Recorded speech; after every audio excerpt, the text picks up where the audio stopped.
Bagaimana kabar saudara hari ini? Kita kasih tepuk tangan yang paling meriah, kawan. Oh, hari ini kita akan masuk pada bagian yang ketiga dari seri firman, saudaraku. Dan saya akan membagikan tentang bagaimana engkau bisa tetap kuat melalui kesukaran. Kekuatan melalui kesukaran. Pastor, bukannya kalau kita melalui kesukaran yang ada jadi lemah. Namanya aja sukar, Bu. Kalau sukar berarti kan effortnya lebih. Kerjanya lebih. Berarti lebih capek. Pastor, bukannya seharusnya kalau melalui kesukaran ya yang ada justru kita jadi lemah. Is it possible? Apakah mungkin melalui kesukaran tapi kuat? Justru itulah tujuan dari firman hari ini, saudaraku. Karena kita masuk dalam satu seri firman Unshakable. Bagaimana saudara bisa melalui kesukaran itu dan tetap kuat. Itu sebabnya izinkan saya, saudaraku, sebelum saya nanti masuk lebih dalam lagi. Izinkan saya membawa saudara untuk melihat dulu. Apa sih penyebab dari kesukaran? Kalau saudara sudah mengerti, hopefully saudara bisa aware.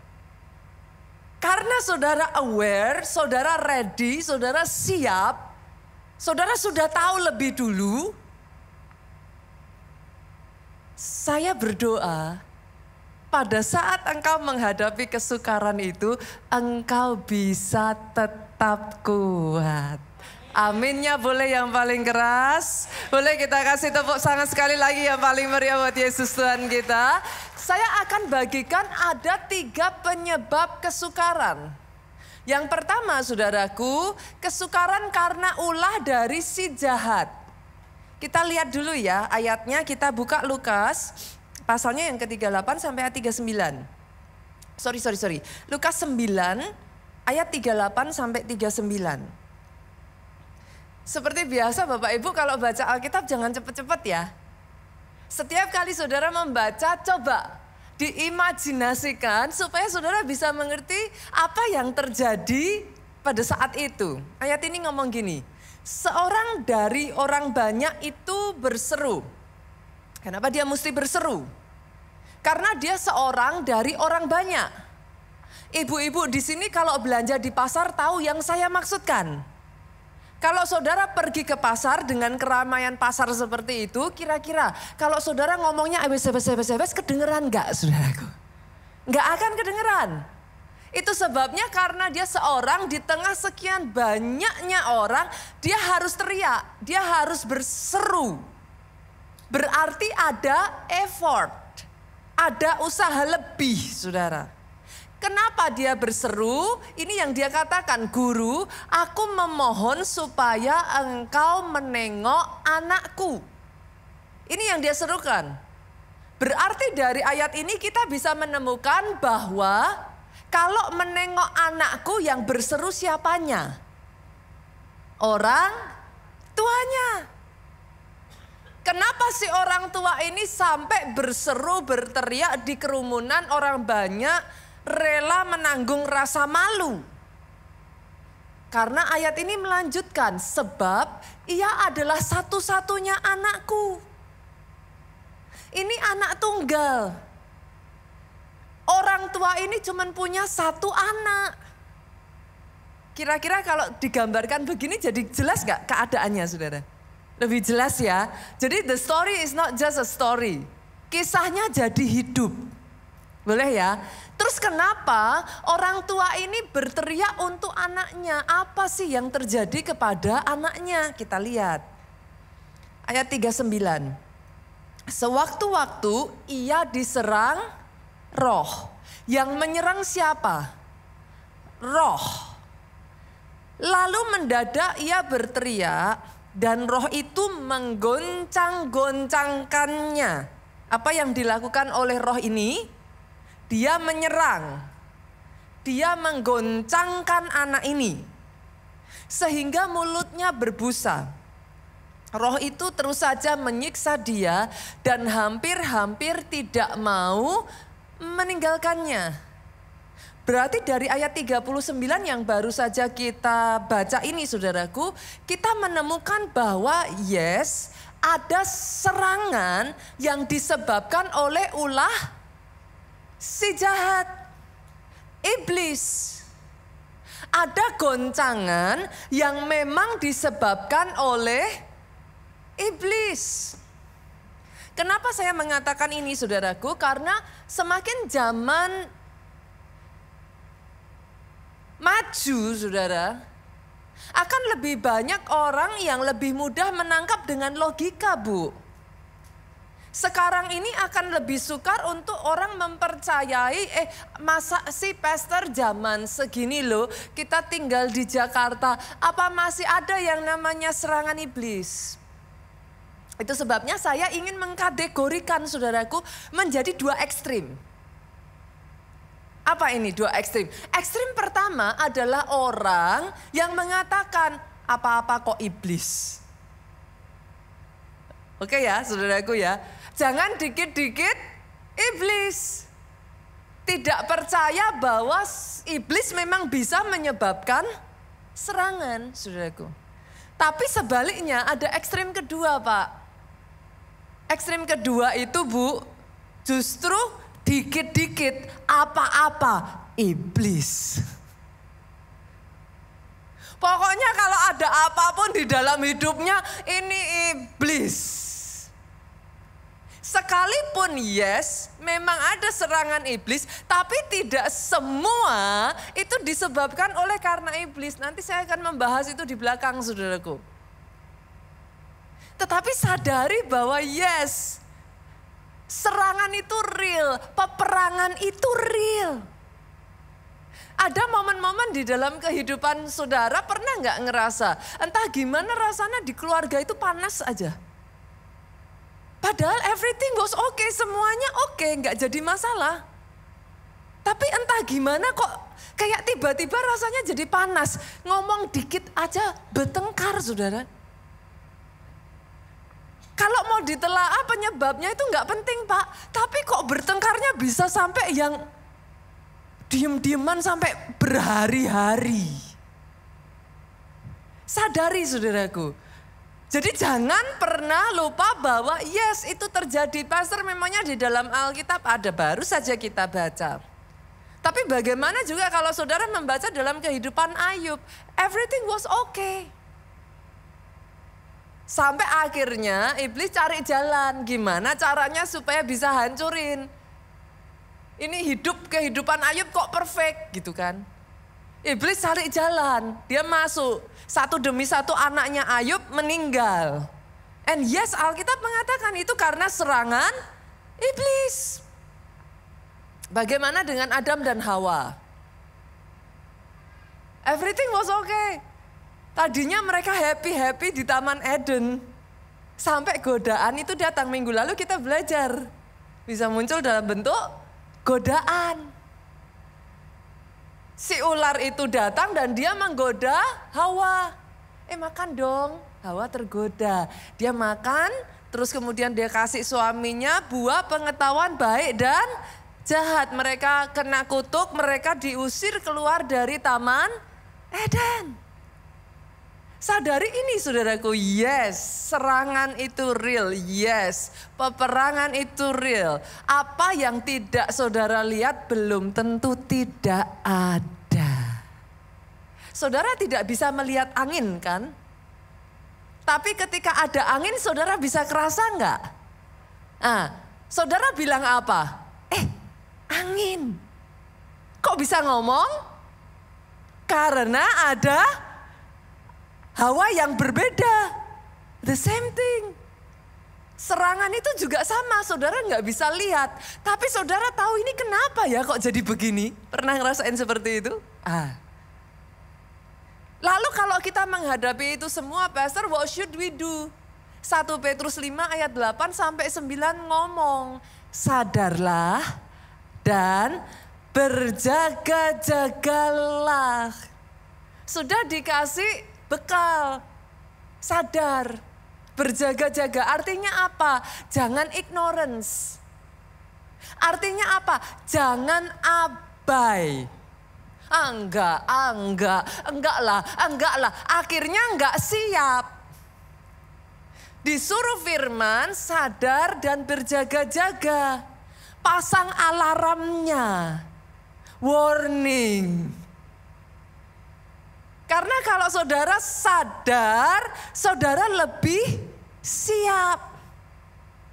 Lalu ayat ini ngomong selanjutnya, lawanmu si iblis. Senggol kiri kanan, lawanmu bukan pasanganmu. Senggol kiri kanan lagi, lawanmu bukan mama mertua. Loh ini jelas loh saudara yang bilang bukan saya. Lawanmu siapa Bapak Ibu? Si iblis. Saudara mungkin ngeliat saya terus saudara ngomong, pastor katanya jangan dikit-dikit iblis, jangan dikit-dikit iblis. Tapi ya saudaraku, sadar bahwa pencuri datang untuk mencuri, membunuh, membinasakan. Tidak selalu penyebab utamanya iblis, tapi di setiap kesempatan dia bisa menyerang. Lihat ayat ini ngomong apa? Sama seperti singa mengaum-ngaum. Singa mengaum-ngaum kalau apa? Lapar. Iblis itu tidak mendekati saudara seperti kayak singa kenyang. Kalau singa kenyang dekat-dekat saudara, dia melengos. Singa lapar itu mencari jalan. Apapun itu, kalau ada celah, dia bisa masuk. Dia masuk. Yang sepakat katakan amin. Yang sepakat amin ya boleh paling keras. Dia mengaum-ngaum mencari orang yang dapat ditelannya. Terus kalau gitu apa yang harus saya lakukan, pastor? Firman ini ngasih petunjuk lagi, lawanlah. Artinya apa? Jangan diem. Kalau sudah tahu, jangan pasrah. Ya sudah, ditelan aja. No, lawan. Kalau saudara sudah ngerti nih, ada something nih, ada serangan nih, lawan. Do something about it. Lawan bukan didamprat. Yang sepakat katakan amin. Bukan damprat suaminya, bukan damprat ibu mertuanya. Lawan artinya karena yang dilawan siapa tadi? Si iblis. Dilawan pakai apa, pastor? Ada ini. Lawanlah dia dengan iman yang teguh. Jadi kalau saudara tahu serangan itu adalah ulah si jahat, ini dikasih. Lawan dia dengan iman yang teguh. Iman teguh itu kayak apa Bapak Ibu? Alkitab di dalam bahasa Inggrisnya versi King James Version, boleh dimunculkan multimedia. Dikatakan steadfast in faith. Saya cari arti kata steadfast itu unwavering, saudaraku. Arti kata steadfast itu firm, teguh. Itu sebabnya enggak cuma dilawan dengan iman. Iman itu apa? Percaya sekalipun belum melihat. Itu iman. Jadi kalau saudara ngadepin suamimu acting out, tidak seperti seharusnya, dia bertingkah yang tidak sebagaimana mestinya, dihadapinya dengan iman yang tidak goyah. Jadi enggak kemudian karena suaminya begitu mikir, apa kemarin salah ya nikah sama orang ini ya? Apa jangan bukan dari Tuhan? Saudara ngerti? Wave. Wave itu goyang. Goyang itu ragu-ragu. Nah, kalau saudara sudah menghadapi semua hal itu, lalu kemudian muncul keraguan-raguan, Alkitab ngomong lawan. Lawannya bukan damprat, lawannya bukan mukul. Tapi dilawan dengan iman yang teguh. Saudara ngelihat anakmu bertingkah, saudara merasa kayak putus asa, ini diapa-apain gak berhasil, saudara kayak udah mau menyerah. Ngelawannya bukan dengan anaknya dipukul, bukan dengan anaknya justru malah dimarah-marahin, tapi dilawannya dengan iman yang teguh. Bahwa yes, anak-anak orang benar perkasa di bumi. Anakku akan jadi orang hebat. Anakku akan jadi orang yang berhasil. Boleh Bapak Ibu? Saya berdoa hari ini ketika saudara ngalami jenis serangan yang karena poin nomor 1 ini, you know what to do. Sepakat ya? Jadi besok kalau serangan itu datang, tiba-tiba saudara tahu nih di keluarga panas, apa yang saudara lakukan? Ingat ayat ini, lawanmu si iblis, sadar, ayo bangun, ayo jangan lupa, jangan abai, lawan, jangan pasif. Sepakat Bapak Ibu? Amin ya, boleh ya kita kasih tepuk tangan yuk. Tapi ada yang kedua juga, enggak semua kesukaran disebabkan oleh iblis. Saya kalau boleh ngomong sesungguhnya ya saudaraku, kadang kalau saya ngomong gini juga kesannya jahat ya. Tapi saya boleh ngomong yuk, ada orang-orang itu yang iblis diam aja dia sudah ngalami kesukaran terus. Loh kok bisa Pastor? Yes. Seringkali karena yang kedua, kebodohan. Kesukaran bisa disebabkan oleh kebodohan dan kesalahan manusia sendiri. Jadi iblisnya nggak usah ngapa-ngapain. Karena kitanya yang kebodohan itu gimana? Ignorance saudaraku. Apa sih? Tahu tapi nggak tahu gitu. Berapa banyak saudaraku, saudara ngambil polis asuransi, nggak dibaca isinya. Pastor segitu banyaknya, loh itulah tujuannya saudaraku, dibuat banyak supaya nggak dibaca. Joking ya saudaraku ya. Tetapi karena kalau kita nggak hati-hati, kita nggak baca, pada saat saudara butuh, saudara nggak tahu apa yang harus dipenuhi. Saya tanya, ketika butuh uangnya harus ditarik, uangnya nggak keluar, kesukaran nggak? Nah, karena iblis. Sekalipun nggak enak mau ngomong saudaraku, orang itu paling nggak enak mengakui kesalahan. Orang lain salah gampang, iblis salah gampang, Tuhan salah gampang. Diri sendiri salah, nanti dulu Pastor. Itu apa ya istilahnya the last benteng terakhir.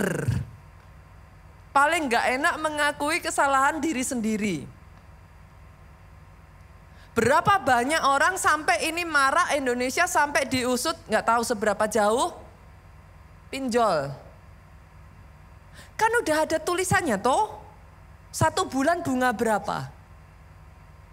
Tapi kan tutup mata saudara.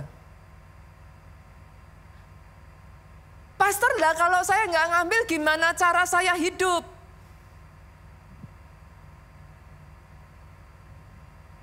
Emangnya kalau ngambil bisa hidup?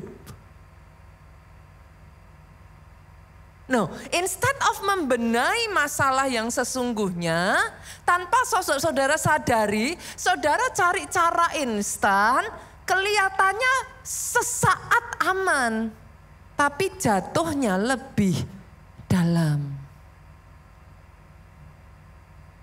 Ada satu ayat saya bacakan ya saudaraku, sama. Terjadi pada raja, mau rakyat, mau siapapun sama. 1 Raja-Raja 18 ayat 17 sampai 18. Saya bacakan ya saudara. Segera sesudah Ahab melihat Elia, ia berkata kepadanya, engkaukah itu yang mencelakakan Israel? Paling gampang nyalain orang tuh. Engkau Elia, gara-gara engkau hujan gak turun 3,5 tahun. Ya waktu itu belum tahu kalau 3,5 tahun saudaraku. Tapi langsung Ahab cepat, kau, gara-gara kamu. Coba Elia jawabnya apa? Elia mengakui itu kesalahan Elia. Elia ngomong, jawab Elia kepadanya, bukan aku yang mencelakakan Israel, melainkan engkau. Apa yang menyebabkan? Dan kaum keluargamu, sebab kamu telah meninggalkan perintah-perintah Tuhan dan engkau ini telah mengikuti para Baal. Jadi ternyata saudaraku, salah satu kesukaran disebabkan karena kita meninggalkan perintah Tuhan. Yang sepakat aminnya boleh paling keras. Pagi-pagi AC-nya dingin, kalau tidak amin, tidak semangat. Gampang jadi gini saudara. Sebenarnya tuh saya seneng loh kalau saudara bisa tidur di gereja itu. Ada baiknya loh. Berarti kan di sini ada damai sejahtera tuh saudaraku.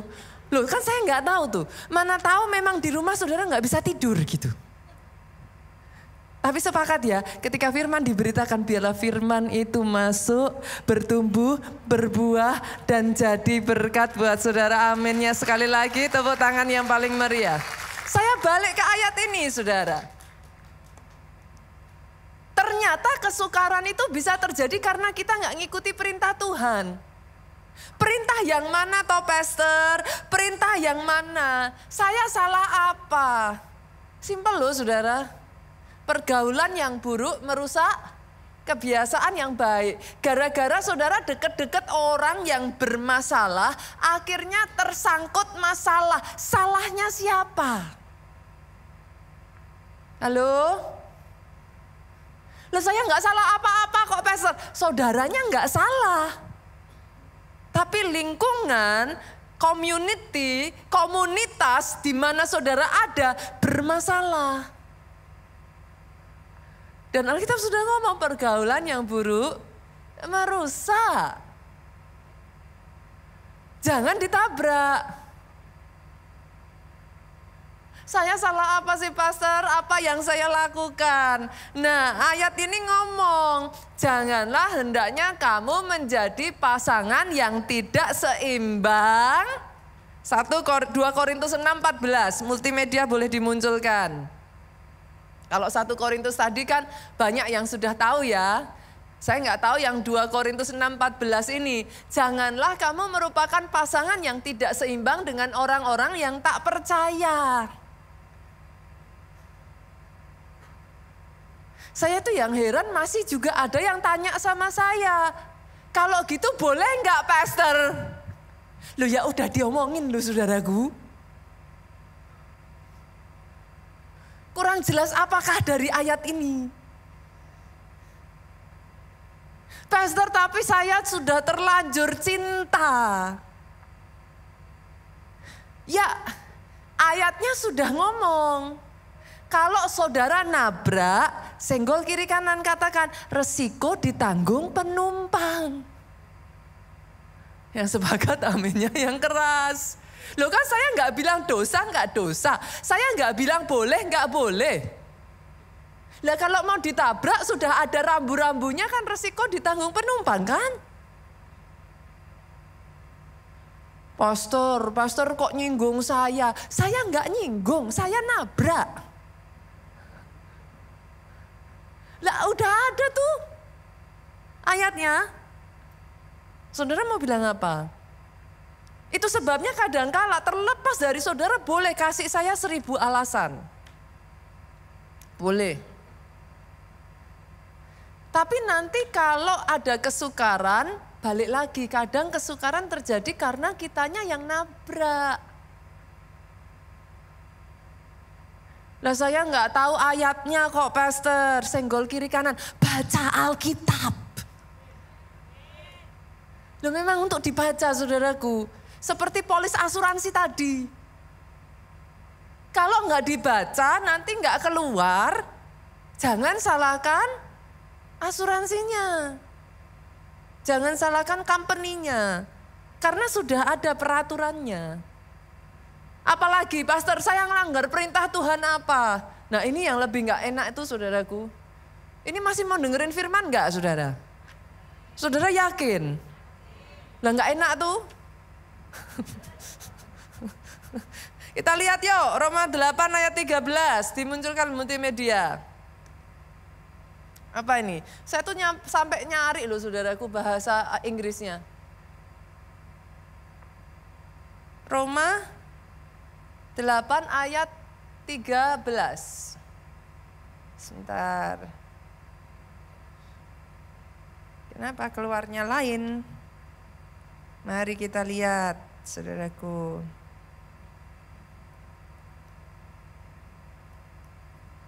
Maaf, kebalik saudara.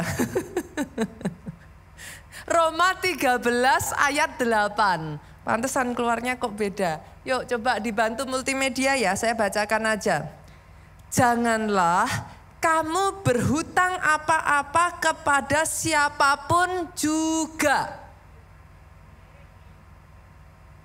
Makanya saya tanya, ini yang ngomong bukan saya loh ya saudaraku ya. Pasti. Ini 1001 pertanyaan akan muncul. Sudah cari bahasa Inggrisnya saya. Jangan you owe anything. Tapi pastor. Apa saya dosa pastor? Saya nggak mau ngomong dosa atau nggak dosa. Saya ngomongnya simple. Resiko tanggung penumpang. Semuanya langsung diem ini. Saya tahu saudaraku, saya tahu. Ada sangat banyak, saudara boleh punya 1001 alasan ya. Tapi saudara akan setuju dengan saya bahwa yes. Kalau saudara menilik studi tentang orang yang berhutang, firman itu ngomong, orang yang berhutang akan menjadi hamba dari orang yang memiutangi. Itu kata firman. Saudara boleh ngomong apapun, saudara boleh ngomong bagaimana dengan pengajaran si A, si B, si C, pastor, yang bisa mengelola hutang. Justru bisa kaya dari hutang. Buktikan lewat waktu itu aja, saudara. Karena saya sudah melihat orang-orang bertumbangan. Bahkan orang-orang tertentu yang saya lihat sampai sudah berpuluh-puluh tahun saudaraku. Di titik tertentu pun tumbang. Jadi saya nggak bisa ngomong dan I'm not arguing about this one. Saya tahu ini adalah isu yang menjadi sudah menjadi bahkan mungkin saudaraku, marak ya, sudah kayak jadi pandemi gitu ya. Di mana-mana it's happening everywhere saudara. Tetapi hari ini saya tidak sedang membahas khusus mengenai ini. Mungkin saudara tanya, how pastor, terus saya mesti gimana? Saya tidak akan berbicara khusus mengenai ini saudaraku. Pak Jo itu pernah di masa sekian waktu itu berbicara mengenai hal ini. Nanti saudara bisa cari deh di YouTube, saudara bisa dalemi sendiri nanti. Saya tidak akan berbicara khusus mengenai hutang. Tetapi atas kesukaran yang muncul dari kebodohan, kesukaran yang muncul dari ignorance, kesukaran yang muncul dari kelalaian kita sendiri, gak ada jalan lain saudara. Dalam kasusnya Ahab, kesukaran yang datang karena tidak melakukan perintah Tuhan, senggol kiri kanan, bertobat. Loh gak ada jalan lain kalau itu saudara. Senggol kiri kanan lagi katakan, jangan tomat. Tobat tapi kumat. Pastor kok pastor jahat? Ya karena memang bagaimanapun ya saudaraku, firman itu bukan hanya untuk menina-bobokkan saudara loh. Firman ada juga untuk menegur dan meluruskan. Nanti saya akan berbicara lanjutnya lagi saudaraku. Yang ketiga, yang ketiga ini banyak orang sering gak bisa memahami. Kesukaran atas seizin Tuhan. Loh berarti kesukaran bisa datangnya dari Tuhan. garis bawahi kata seizin ya, saudaraku. Diizinkan. Karena dalam kasusnya Ayub, iblisnya minta tapi diizinkan. Seizin. Dalam hal ini ketika dia seizin dengan Tuhan, saya akan mengajak saudara membaca ayat ini untuk membuat saudara mengerti. Why? Kenapa pastor? Kok Tuhan tega? Lihat, Ulangan 8 ayat 2 sampai 5. Boleh bantu saya bacakan saudaraku? Saya baca ayat 2, kita bergantian. Ingatlah kepada seluruh perjalanan yang kau lakukan atas kehendak Tuhan Allahmu. Berarti perjalanan ini atas kehendak siapa saudara? Tuhan ya, seizin ya, diizinkan terjadi ya. Atas kehendak Tuhan Allahmu di padang gurun selama 40 tahun. Yes, bangsa Israel bikin salah. Yes, mereka tidak mentaati firman. Karena itu mereka mengalami kesukaran, tetapi seizin Tuhan. Nah, kalau seizin Tuhan, ayat 2 ini ingat-ingat ya saudaraku. Semua yang seizin Tuhan pasti ada maksudnya. Ayat ini ngomong, selama 40 tahun ini dengan maksud. Berarti Tuhan gak iseng. Boleh ya? Dengan maksud. Nah sekarang kita lihat, maksudnya Tuhan apa? Mau hancurin kita? Maksudnya Tuhan apa? Biar tahu rasa. Maksudnya Tuhan apa? Kita lihat supaya kita ngerti nih. Kenapa kok sampai bangsa Israel diizinkan berputar-putar 40 tahun. Dengan maksud merendahkan hatimu. Nanti saya bahas ya saudaraku. Kita baca dulu keseluruhannya, nanti saya tarik nih. Ada maksudnya Tuhan. Dan maksud yang kedua apa? Mencobai engkau. Mencobai itu menguji. Menguji engkau untuk mengetahui apa yang ada di dalam hatimu. Kenapa kok begitu? Nanti saya akan jelaskan. Yuk kita baca dulu yuk sama-sama ayat 3 dengan suara keras 2-3. Jadi ia merendahkan hatimu, membiarkan engkau lapar, dan memberi engkau makan mana yang tidak kau kenal, dan juga yang tidak dikenal oleh nenek moyangmu. Untuk apa? Membuat engkau mengerti. Coba tekanin ini dulu ya saudaraku. Jadi tadi yang pertama apa? Merendahkan hati. Yang kedua apa? Menguji, melihat apa sih yang ada di dalam hatimu. Yang ketiga ini apa saudara? Membuat engkau mengerti. Mengerti apa? Yuk sama-sama. Manusia hidup bukan dari roti saja, tetapi manusia hidup dari segala yang diucapkan Tuhan. Ayat ini familiar enggak oleh saudara? Yesus pernah mengutip ayat ini. Pada saat 40 hari, 40 malam dia berpuasa, dia hampir enggak kuat bu. Iblis datang kasih ujian. Ujiannya apa? Kalau engkau anak Allah, ubah batu jadi roti. Yesus jawab apa? Manusia tidak hidup dari roti saja, melainkan dari setiap perkataan yang keluar dari mulut Allah. 5 yuk, ayat yang keempat. Pakaianmu tidak menjadi buruk di tubuhmu, kakimu tidak menjadi bengkak selama 40 tahun. Maksudnya apa? Kalau itu diizinkan Tuhan dan saudara mengikuti, tetap di dalam kesukaran itu ada pertolongan dan ada mujizat. Ada kok, itu selalu ada. Mungkin saudara belum keluar, masih di padang gurun. Tetapi ada saja kebaikan Tuhan di dalam kehidupan saudara. Dan ayat yang kelima yuk sama-sama dengan suara keras 2-3. Maka apa yang harus kita lakukan kalau ngalami kesukaran atas seizin Tuhan? Haruslah engkau insaf. Insaf itu apa Bapak Ibu? Sadar bahwa Tuhan Allahmu mengajari engkau seperti seseorang mengajari anaknya. Ada gambaran Bapak Ibu? Boleh ya? Tadi yang dari saudara ngalami kesukaran karena ulah si jahat. Caranya gimana? Lawan. Masing-masing ada treatmentnya, beda-beda saudaraku. Lawan, jangan diem, jangan pasif, lawan. Lalu yang kedua kesukaran karena kebodohan. Mau dilawan gak bisa, bisanya tobat. Lah gimana? Apa yang dilawan? Orang bukan dari iblis, diri sendiri, tobat. Tapi yang ketiga diizinkan. Nah ketika diizinkan ini kita breakdown ya, satu-satu ya. Yang pertama sadari bahwa selalu ada maksudnya. Jangan lupa saudara, Tuhanmu gak iseng, Tuhanmu gak jahat, Tuhanmu gak pengen saudara celaka. Ada maksudnya. Maksudnya gimana pastor? Saya menyadari ada maksudnya. Ketika kesukaran datang, instead of ngeluh, ngomel, tanya Tuhan, Tuhan mau apa atas hidupku? Nah,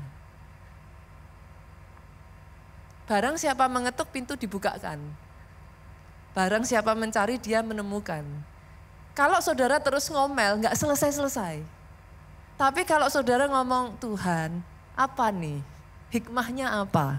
Dari semuanya ini Tuhan itu punya maksud apa?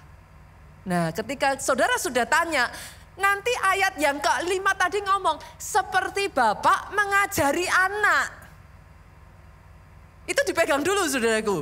Ketika saudara sudah ngomong seperti Bapak mengajari anak, saya tanya nih, Bapak kalau ngajarin anak, orang tua kalau ngajarin anak gimana?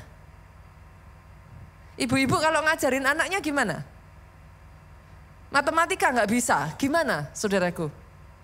Satu demi satu. Jangan pengennya tahu 3 tambah 2 sama dengan 5 titik. Nggak butuh 3 tambah 2-nya, yang penting 5-nya. Loh banyak orang gitu kan? Tuhan maunya ngajari supaya kita insaf. Kita maunya yang penting selesai masalahnya, titik. Selama nggak ketemu, nggak selesai-selesai. Yang sepakat aminnya boleh yang paling keras. Oh boleh ditangkap ya Bapak Ibu ya? Boleh ya? Banyak anak kan sukanya gitu toh, cari gampang toh. Udah mah yang penting kerjain aja, saya kumpulin PR-nya. Nah mamanya bilang nanti dulu, kamu harus bisa dulu. Saya kalau sama anak saya gitu saudaraku. Nanti kalau dia sudah ngomong gitu saya bilang entar. Saya bikinin soal lagi. Nih kerjain lagi. Habis dikerjain dia masih gini, hah? Gak bisa, jawabannya apa? Ya akhirnya saya bilang ini jawabannya 5. Berarti belum bisa. Saya bilang entar. Saya bikinin lagi soal yang baru saudaraku. Kerjain lagi. Jadi kalau Tuhan melakukan itu dalam hidupmu, sadarilah. Bukan hasilnya. Tapi supaya engkau mengerti. Seperti Bapak mengajari anak. Ada gambaran gak Bapak Ibu? Jadi jangan bilang ini wah gak selesai-selesai. Ini gimana sih? Semakin saudara gini, gak kelar-kelar saudaraku. Tapi semakin saudara gini, Tuhan maunya apa? Aku ikut. Ajari aku. Artinya ngajari, itu ditelan saudaraku, dihadapi sampai saudara bisa ngerti. Bukan lari. Bukan udah lama mami udah capek, besok lagi. Ya besok lagi saya sodorin lagi soal yang baru. Saya tuh waktu memahami hal ini ya saudaraku, saya tuh nangis loh. Apparently segitunya Tuhan sama kita. Dia tuh kepengen kita itu memahami dengan cara yang very very simple. Sama seperti Bapak ngajarin anak. Sama seperti ibu ketika ngajarin anak. Satu demi satu. Yang penting bukan hasil akhirnya. Yang penting anak itu nanti tanpa saudara sudah ngerti. Dan bisa mengerjakan dengan sendirinya.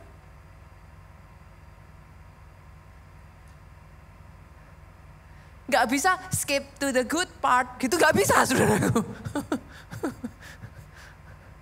Gak bisa. Alami, sadari, terus pastor ngapain juga? Kenapa kok Tuhan kok segitunya kepengen ngajarin kita? Ya ini, karena Tuhan kepengen dengan maksud merendahkan hatimu. Kalau hatinya belum rendah hati, saudaraku, mau diangkat tinggi, jatuh lagi. Masih ingatkah saudara Raja Nebukadnezar? Setelah dia melihat semua yang dia berhasil taklukkan, saudaraku, kekayaan, power yang dia punya, dia berpikir mana ada yang seperti aku. Dia berpikir dia lebih hebat dari Tuhan. Saat itu juga diambil sedikit bagian dari otaknya, saudaraku, dia menjadi seperti Alkitab mencatat, saudara, seperti binatang buas. Dia makan rumput, dia mengais-ngais, dia melakukan tindakan-tindakan yang tidak manusiawi. Tapi setelah dia menyadari hal itu, kesadaran itu kembali dalam dirinya dan dia ngomong apa? Tidak ada Tuhan yang lain selain Engkau. Kadangkala di dalam kehidupan kita, Tuhan izinkan supaya kata-kata itu keluar. Ayub Tuhan izinkan sampai kata-kata itu keluar. Tuhan yang memberi, Tuhan yang mengambil. Terpujilah nama Tuhan. Satu kesadaran bahwa we are human, we are limited, and God is above everything. Supaya mendatangkan kerendahan hati. Karena ketika kita rendah hati, sama saudaraku, kalau hatinya masih seperti besi, bisa dibentuk enggak? Susah. Bisa pun susah. Besi itu harus dilelehkan. Betul? Dipanasin, dibakar kan. Dia meleleh itu enggak enak loh. Kan? Tapi setelah itu dia bisa dibentuk. Jadi seperti yang Tuhan mau. Sadari kita ini ciptaan dan Dia Sang Pencipta. Dia berhak melakukan apapun dalam kehidupan saudara. Kadang kesadaran itu keluarnya enggak segampang itu, saudara. Yang kedua, apa maksudnya Tuhan? Kita lihat ya, supaya kita ngerti ya Bapak Ibu ya. Mencobai engkau untuk mengetahui apa yang ada dalam hatimu. Maksudnya gimana, Pastor? Ternyata ya saudara, ada orang-orang tuh yang kalau kondisinya baik, dia oke. Tapi begitu something bad happen, saudara pernah nggak ngeliat berubah 180 derajat? Entah itu something bad or itu something good. Tadinya mungkin ada di bawah saudaraku, miskin, tapi malah sungguh-sungguh sama Tuhan. Setelah jadi kaya, malah jadi sombong, malah meninggalkan Tuhan. Itu juga ada loh, saya melihat beberapa kali. Nyaman, udah gak merasa perlu Tuhan. Nah, kadangkala diizinkan Tuhan untuk menguji, dikasih ujian. Ujian untuk apa? Mengetahui yang ada dalam hatimu. Ya ini apakah engkau berpegang pada perintahnya atau tidak? Gitu. Oke ya, sampai di sini Bapak Ibu udah dapat 3 penyebab kesukaran tadi. Yang pertama apa? Apa Bapak Ibu? Apa Bapak Ibu? Iblis. Kalau iblis obatnya apa? Dilawan. Jangan dibiarin, aware, sadar, berjaga-jaga. Terus yang kedua karena apa Bapak Ibu? Kesalahan, kebodohan kita sendiri. Yang ini dilawan bisa enggak? Percuma. Obatnya apa? Tobat. Yang ketiga seizin Tuhan. Kalau seizin Tuhan berarti tujuannya apa? Pasti ada maksud. Dia kepengen mengajari seperti anak, orang tua mengajari anak. Supaya rendah hati, supaya kita benar-benar diuji hatinya. Apa benar hatinya itu berpegang pada perintah Tuhan? Oke, boleh saya lanjut Bapak Ibu? Saya lanjut ya, saya lanjut. Kalau gitu apa yang harus kita lakukan Pastor saat kita ngadepin kesukaran? Tadi sudah kita jelaskan di awal, apa sih bisa penyebab kesukaran? Nanti saudara sudah siap. Terus setelah itu pada saat menghadapi kesukarannya, what should I do? Yang pertama saudaraku, saya hanya bagikan 2. Yang pertama, makin berpaut kepada Tuhan. Kenapa kok makin berpaut kepada Tuhan? Nanti saya kasih logiknya ya saudara, saya kasih logikanya. Ulangan 4 ayat 4 ngomong gini, sedangkan kamu sekalian yang berpaut kepada Tuhan Allahmu masih hidup pada hari ini. Ini kisahnya tentang apa? Nanti saudara baca dari ayat 1, Ulangan 4 ayat 1 turun ke bawah, nanti saudara ngerti. Intinya Musa ngomong sama bangsa Israel, lihat nih, jadi bangsa Israel itu terbagi menjadi 2 golongan.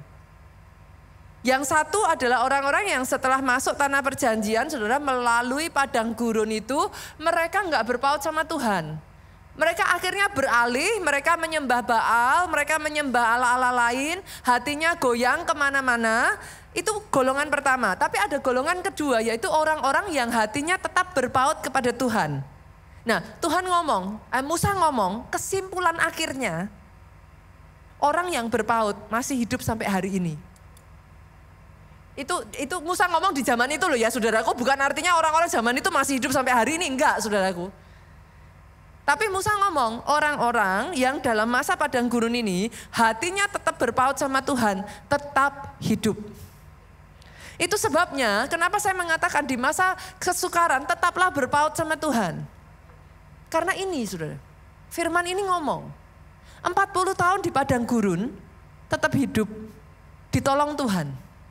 Kalau hatinya berpaut sama Tuhan. Nah sekarang saya tarik nih, berpaut itu maksudnya gimana? Yang namanya berpaut itu gimana Bapak Ibu? Pegang kenceng-kenceng. Nempel, pegang erat-erat. Itu berpaut. Gambarannya gimana? Oke, ini sayangnya saya belum dapat videonya saudara. Kira-kira loh saudaraku, masalah itu seringkali diibaratkan dengan apa Bu? Badai? Badai ya, saya ambil ini supaya nanti saudara dapat logiknya. Badai. Badai itu bentuknya apa Bapak Ibu? Angin. Oke, semakin kencang anginnya, kalau saudara nggak mau apa? Kalau orang Solo tuh ngomongnya mantep, kebur saudara. Kebur itu apa pastor? Pastor tuh bahasanya lucu ya, saya tuh sering di DM, pastor tuh bahasanya lucu. Terbang. Apa? Diterbangkan. Di tengah masalah digambarkan dengan badai. Saya tanya nih, ketika saudara harus menghadapi ini, pernah nggak saudara tuh kayak menghadapi kayak angin yang kencang banget gitu? Saya tanya, kalau di samping saudara ada tiang, saudara bisa pegangan sama tuh tiang, semakin kencang anginnya, saudara lepasin tuh tiang atau saudara pegang tambah kencang? Nah, that's the logic. Ada nggak orang yang semakin kencang anginnya, lepas aja. Apa yang terjadi? Ya tadi itu kebur, saudaraku. Saudara diterbangkan oleh angin. Masalahnya logik ini simpel. Banyak orang Kristen semakin kencang masalahnya, pegangannya dilepas.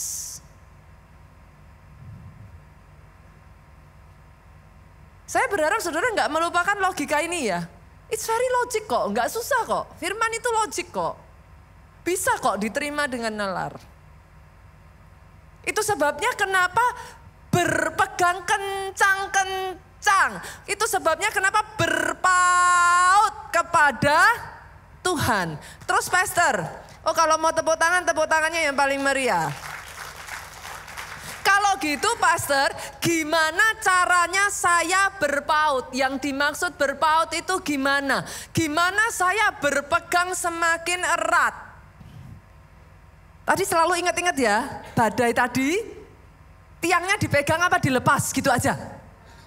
Pegangnya bila perlu yang tadinya cuman gini sekarang gini. Betul ya? Betul ya? Nah, dalam keadaan sehari-hari kita gimana saudara? Kalau masalah datang saudaraku, sederhananya gini. Tadinya saudara cukup dengan ibadah online. Sekarang harus onsite. Megangnya semakin kenceng toh. Online bisa dapat enggak? Bisa. Loh bisa. Nah kurang mantap. Ibu ini bisa ngomong. Kalau saudara sedang pergi, ya memang terpaksa. Ya mau apa boleh buat, itulah tujuannya online. Sekalipun saudara tetap tugas, sekalipun ada kondisi tertentu. Lah kalau misalkan nih ya saudaraku dalam nama Yesus, ada di rumah sakit, lah mau gimana?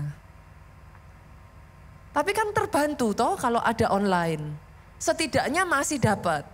Tapi ketika saudara bisa, berpautnya lebih kenceng, berarti online gak cukup, tambah dosis. Loh, saudara harus tahu kebutuhan saudara sendiri, tambah dosisnya. Bila perlu ya saudaraku, ibadah saja nggak cukup. Loh ada loh saudaraku. Saudara pernah ngerasa nggak habis ibadah, saking beratnya masalah, itu baru menginjak hari Senin, udah rasanya berat lagi. Jangankan menginjak hari Senin ya, pulang rumah malamnya udah galau. Loh sebenarnya manusia itu ngerti kok saudara, manusia itu benar-benar luar biasa sekali kok. You know. Saudara tahu, cuman masalahnya setelah saudara tahu itu apa yang saudara lakukan. Karena nggak ada kebenaran firman tadi, banyak yang akhirnya malah dilepasin satu-satu. Udah masalah, nggak usah pelayanan, nggak usah ini, nggak usah itu. Itu sama seperti kayak saudara tadi itu loh, harusnya tiangnya diapain? Dikencengin. Apa hubungan saya punya masalah dengan saya nggak pelayanan, pastor? Loh bukan nggak boleh nggak pelayanan saudaraku. Ketika saudara memaksa diri saudara di dalam pelayanan, awareness saudara itu lebih tinggi loh. Mau mundur, mikir. Dicariin orang banyak. Loh beneran. Kan? Karena ada momen-momen ketika ada masalah datang, pengennya tuh udah kayak nggak kuat. Nggak kuat pengennya dilepas. Tapi kalau saudara di dalam pelayanan nggak datang, setidaknya koordinator saudara kan bingung. Kenapa Bu? Dicari, sungkan toh? Nah. Yang kedua saudara, setidaknya kalau saudara masih di dalam gereja ya, saudara mau aneh-aneh, ada tuh yang jagain saudara. Betul? Tapi kalau saudara lost, perhatikan, manusia itu ngeri banget. Semakin saudara lost ya, itu semakin nanti menjadi-jadi. You cannot even control yourself. Jadi pegang kenceng. Lambah kenceng lagi.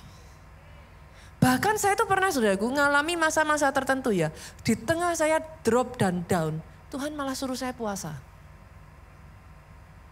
Dulu saya nggak ngerti kenapa. Loh orang kondisi seperti itu kok butuhnya kan malah kekuatan. Lah kok malah disuruh puasa kan lemes. Tapi ternyata ya saudara, puasa itu daging saya ini kan saya turunkan. Jadi lemes tuh. Rohnya bisa naik. Justru kalau waktu itu saya nggak puasa, saya tuh sampai ngomong sama Tuhan, Tuhan tuh amazing. Masing-masing sekali lagi jangan copy paste ya. Pastor Nita bilang kayak gitu jangan saudaraku. Tuhan itu deal with everyone differently. Itu sebabnya kenali Tuhanmu. Obatnya bisa beda-beda. Some people Tuhan suruh tambah pondok Daudnya. Some people kayak saya kemarin Tuhan suruh malah puasanya lebih kencengin. Tapi saya menemukan di tengah masa puasa itu ya daging saya dipres, lemes dagingnya udahan. Rohnya naik, justru disitulah saya kuat melalui masa sukar saya. Karena roh saya kuat. Sebelumnya daging saya yang kuat saudaraku. Akhirnya saya hidup berdasarkan perasaan, terombang-ambingkan, gampang galau, gak kuat. Saudara bisa maksud di sini? Jadi apapun itu masing-masing dengan saudara berurusan dengan Tuhan. Tambah dosisnya, kencengin, tambah berpaut, tambah dipegang kenceng. Yang kedua saudaraku, simpel kok sebenarnya. Gimana caranya ketika apa yang harus saudara lakukan menghadapi kesukaran. Yang kedua, jangan berlutut. Jangan pernah berlutut pada kesukaranmu. Do not ever bow down to your problem. Gak ada kata lain. Just don't give up. Itu aja saudara. Saya kalau boleh, kalau saudara tanya, Pastor Nita salah satu kelebihan yang dipunyai Pastor Nita sejauh ini apa? Saya simply menolak untuk menyerah, itu aja. Saya bisa ada di mimbar ini ya saudaraku. Sampai detik hari ini. I simply terus consistently berusaha not to give up. Gak ada cara lain. Ada hal-hal yang memang saudara harus hadapi dan pegang ini ya saudaraku. Peperangan itu bagiannya Tuhan, bagianmu bertahan sampai akhir. Di dalam peperangan itu engkau tidak sendirian. Dia juga berperang saudaraku. Tapi sementara dia berperang bagi engkau, dia melatih engkau jari-jarimu untuk berperang juga.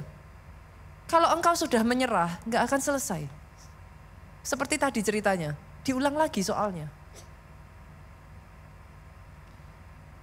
Simply do not bow down to the problem. Yuk kita buka Ulangan 20 ayat 1 sampai 4. Ulangan 20 ayat 1 sampai 4. Apabila ini dalam semua ayat ya saudara ada petunjuk. Apabila engkau keluar berperang melawan musuhmu. Oke, apabila engkau keluar berperang melawan musuhmu. Oke, musuh itu bisa jadi saya samakan dengan masalah enggak? Boleh ya. Apabila engkau keluar berperang melawan masalahmu. Musuh ini boleh enggak saya kaitkan dengan apabila engkau keluar berperang melawan sakit penyakitmu. Bisa ya. Oke, saudara sebutkan apa saja yang saat ini sedang melawan engkau. Gitu aja ya saudaraku ya. Oke. Dan engkau melihat, jadi saat engkau berperang, ngelawan masalah, tantangan, kesukaran, sakit penyakit, apapun itu. Dan engkau ngelihat, mata kita ngelihat. Kemarin saya minggu lalu di PIK saya sampaikan. Jendela dari pikiran dan hati kita itu ada dua. Penglihatan dan pendengaran. Dan engkau melihat kuda dan kereta, yakni tentara yang lebih banyak daripadamu. Artinya apa di sini sudah? Masalahmu tuh lebih besar dari yang sanggup engkau kalahkan. Jadi kalau engkau keluar, engkau mau berperang, engkau ngelihat masalahmu itu lebih besar dari yang sanggup engkau tahan, yang sanggup engkau perangi. Tuhan ngomong, janganlah engkau takut kepadanya. Disuruh itu sudah. Pastor lah, tapi kan kalau saya takut terus gimana? Tuhan ngomong, jangan. Jangan. Ada satu ayat lagi yang ngomong gini saudaraku. Di dalam kasih tidak ada ketakutan. Ayat itu menyenangkan sekali saudaraku. Firman itu amazing. Kalau saudara gali, nanti satu demi satu itu menjadi jawaban dalam hidupmu. Maksudnya di dalam kasih tidak ada ketakutan apa? Kalau saudara sudah takut, berendam dan minta kasih Tuhan memenuhi engkau. Nanti ketika ada kasih itu ya saudara, penuh ya. Itu seperti dikasih kekuatan saudara. Tapi once again ini peperangan. Yang namanya peperangan ya saudara. Ada gak sih peperangan saudara kuat? Terus musuh saudara nyerah. Ya sudah, kamu udah kuat, bye-bye gitu. Dia akan cari celah lagi. Terus dihantem. Sampai dia kalah mutlak. Make sense ya Bapak Ibu ya. Jadi pastor saya udah ngakuin kok. Sudah saya lakukan loh pastor. Tapi kok masih begitu. Sering kan ngalami seperti itu. Jangan bow down. Lanjut ya ayat yang kedua. Kita lanjut. Apabila kamu menghadapi. Tadi ngelihat sekarang menghadapi. Pertempuran, maka seorang imam harus tampil ke depan dan berbicara kepada rakyat. Dia ngomong apa? Disuruh ngomong apa? Dengan berkata, dengarlah hai orang Israel, kamu sekarang menghadapi pertempuran melawan musuhmu. Janganlah gemetar, janganlah lemah. Hatimu, janganlah takut, janganlah gentar, dan janganlah gemetar karena mereka. Tadi ketika baru ngelihat ya, banyak orang belum bertempur, ngelihat aja udah takut. Sekarang beneran ngelawan. Sekarang beneran bertempur. Pada saat beneran bertempur, disuruh maju imam untuk ngomong. Itu bicara apa saudara? Di tengah pertempuranmu, pastikan itu firman terus berbicara dalam hidupmu. Kencengin terus, saudara.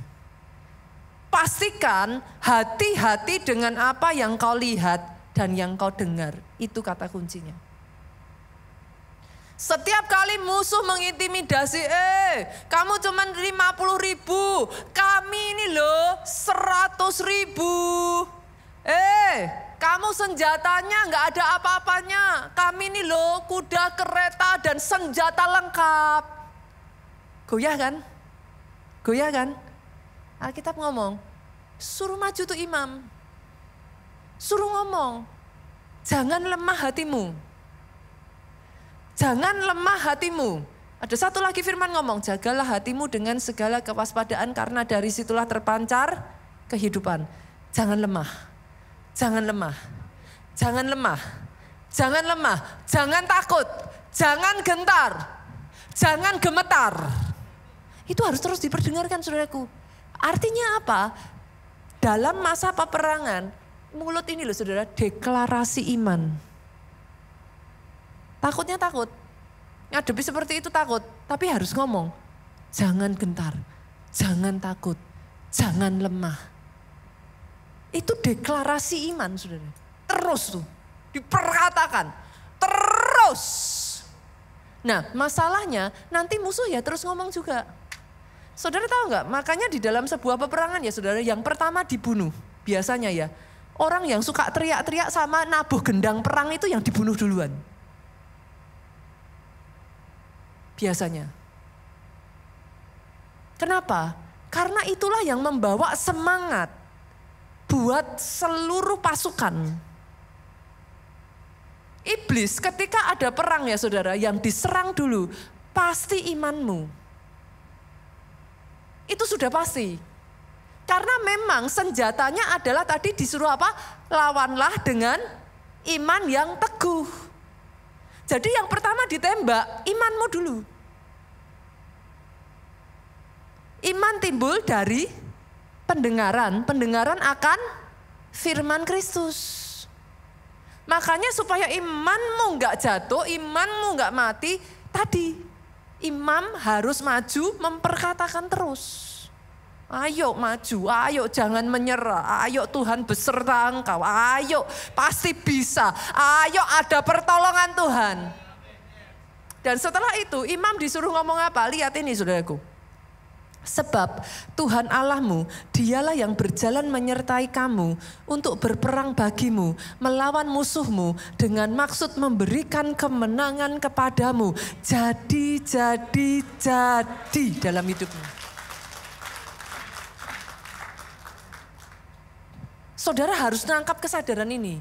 Tuhan tuh sedang perang buat engkau. Dia ngelatih engkau berperang. Itu sebabnya jangan mundur, jangan lemah, jangan gentar, jangan takut. Dia menyertai engkau. Dia berperang dengan maksud membawa engkau pada kemenangan. Banyak orang kalahnya bukan karena peperangan, tapi kalahnya berhenti di tengah jalan. Udah enggak kuat dulu hatinya, lemah. Itu sebabnya kepada Yosua Tuhan ngomong apa? Kuatkan dan teguhkan hatimu.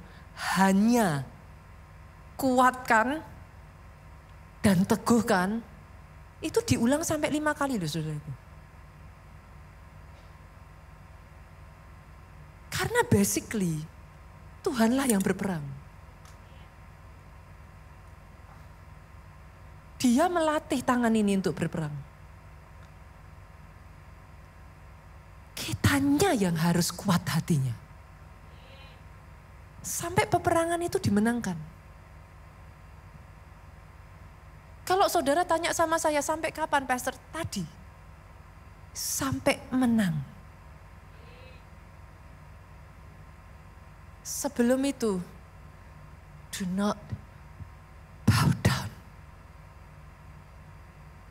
to your enemy.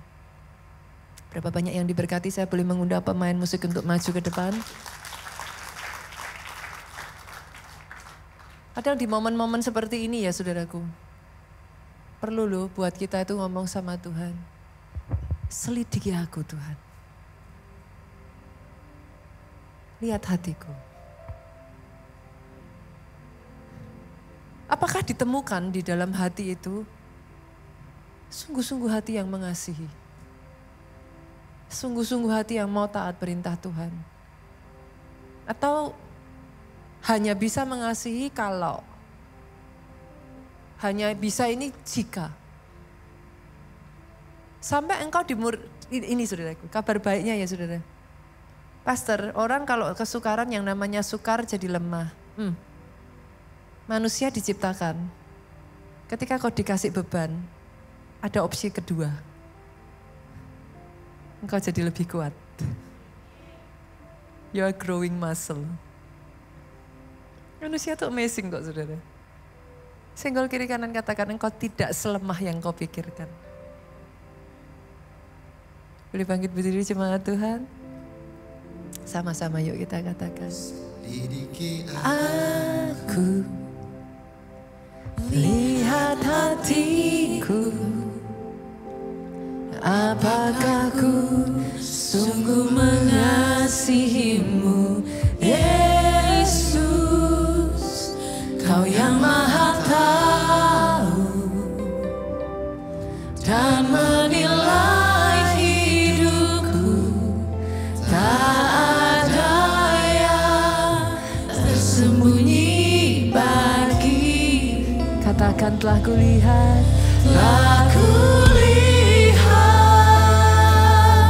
kebaikan-Mu yang tak pernah habis di hidupku. Katakan saudaraku, ku berjuang sampai akhir.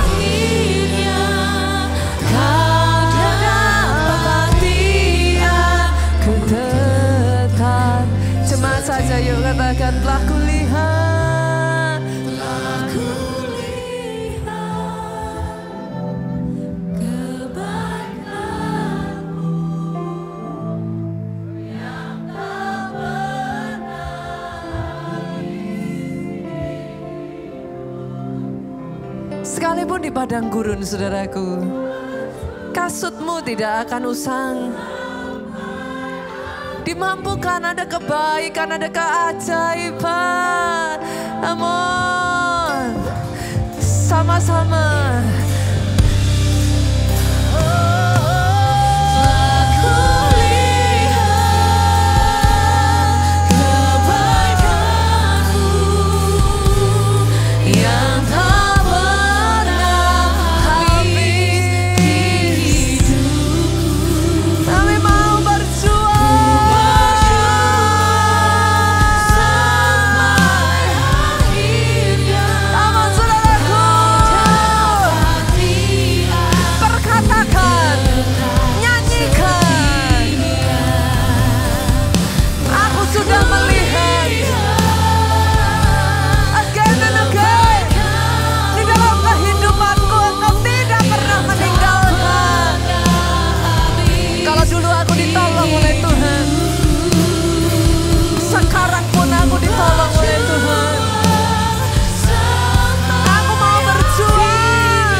Katakan saudaraku,